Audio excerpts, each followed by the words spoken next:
What is equanimity? Philosophy teaches us to bear with equanimity the bad luck of other people. Merriam-Webster defines equanimity as an evenness of mind under stress, a habit of mind that's rarely disturbed under great strain, a controlling of emotional or mental agitation through will and habit, a steadiness when facing strain. Equanimity. What is equanimity? Philosophy teaches us to bear with equanimity the bad luck of other people. Merriam-Webster defines equanimity as an evenness of mind under stress, a habit of mind that's rarely disturbed under great strain, a controlling of emotional or mental agitation through will and habit, a steadiness when facing strain.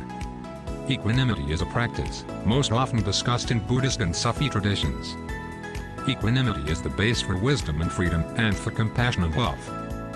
Few individuals are capable of expressing with equanimity opinions that differ from the prejudices of their social environment.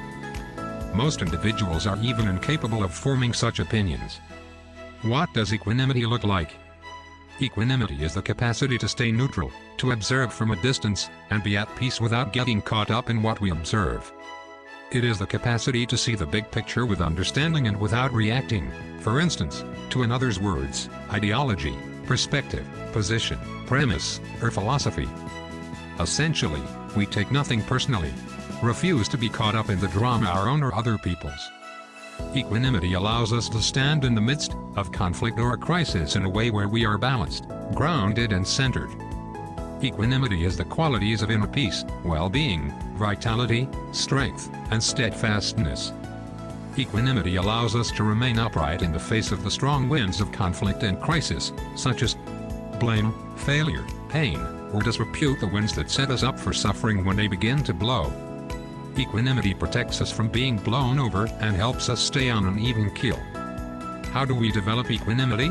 There are numerous mind-body qualities that support the development of equanimity. One is integrity. Doing and being in integrity supports our feeling confident when we speak and act. Being in integrity fosters an equanimity that results in blamelessness, feeling comfortable in any setting or with any group without the need to find fault or blame.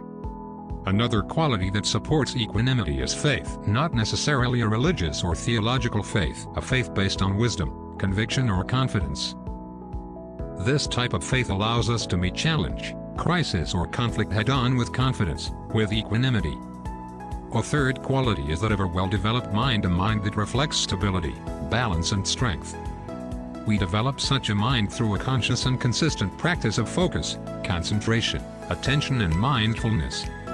A well-developed, calm mind keeps us from being blown about by winds of conflict and crisis. A quality that supports equanimity is seeing reality for what it is, for instance, that change and impermanence are an unpleasant fact. We become detached and less clingy to our attachments. This means letting go of negative judgments about our experience and replacing them with an attitude of loving kindness or acceptance and a compassionate matter-of-factness. The more we become detached, the deeper we experience equanimity. The final quality is letting go of our need to be reactive so we can witness, watch and observe without needing to get caught up in the fray.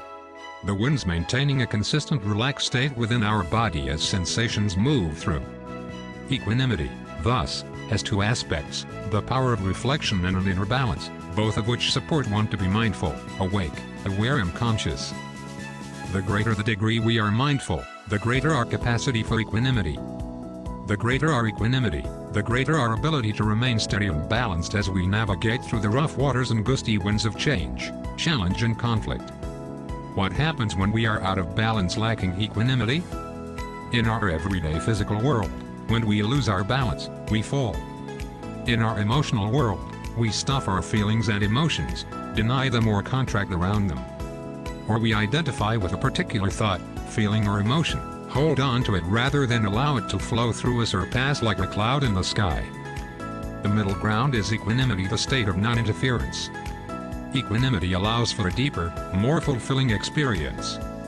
As we develop our capacity for equanimity, we can begin to notice when we drop into a state of equanimity, being aware of our experience. We can explore the state, and this practice will lead to more frequent and deeper states of equanimity. What we find with such practice is that people, events, and circumstances that once caused us to be reactive no longer have any charge, and we are more and more able to let go and feel less bothered. we suffer less.